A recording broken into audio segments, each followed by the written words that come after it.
welcome to Grace Bakes. In this video I'm going to show you how to make my cheese and Marmite biscuits. To be honest, I'm not a huge fan of Marmite, but I actually love these biscuits for some strange reason.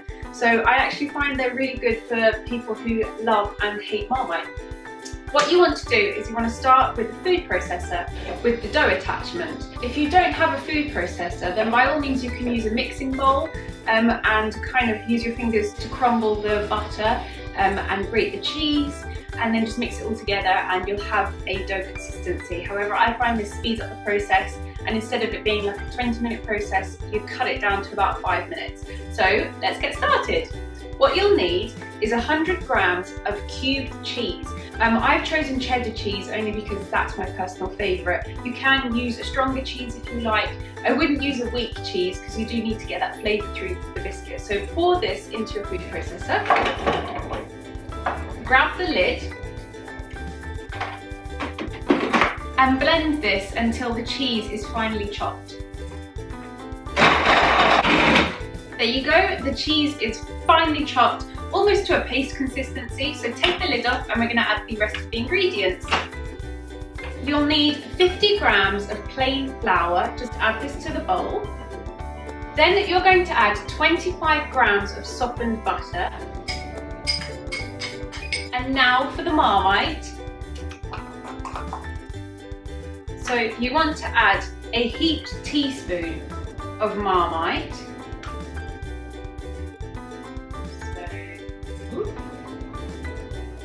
About that much, that will do.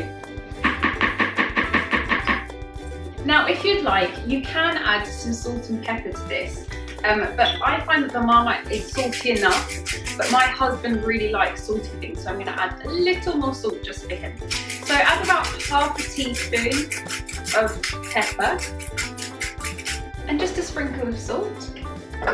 Put the lid back on and blend until it's a dough.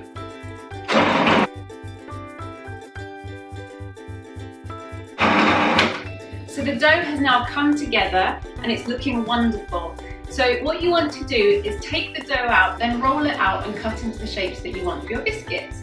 So I've got my non-stick mat here, which I've lightly dusted with some flour so that the dough doesn't stick to it. Take the lid off, place that to one side. Now, pour your dough out onto your worktop surface.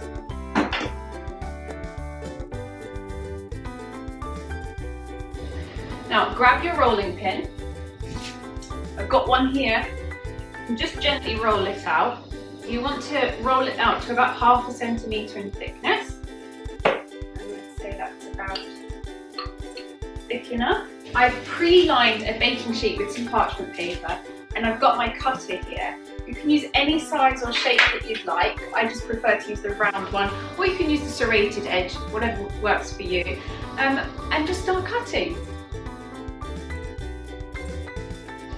Okay.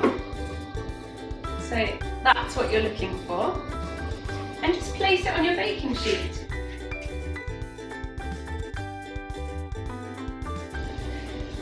And just re-roll this bit out and keep rolling it and cutting it until you've used it all. There you have it. I've cut out all of the biscuits now. You'll get about 10 to 12 biscuits from this recipe.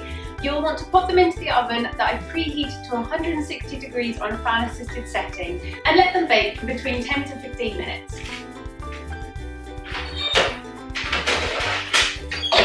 There you go, it's been 10 minutes and they smell incredible. The biscuits are golden brown in colour, and you need to leave them to cool before you devour all of them because they're so addictive. If you don't manage to devour all of them all in one sitting, you can store them in an airtight container for between 4 to 5 days. I hope you've enjoyed this recipe, and for more recipes, make sure you subscribe to my channel.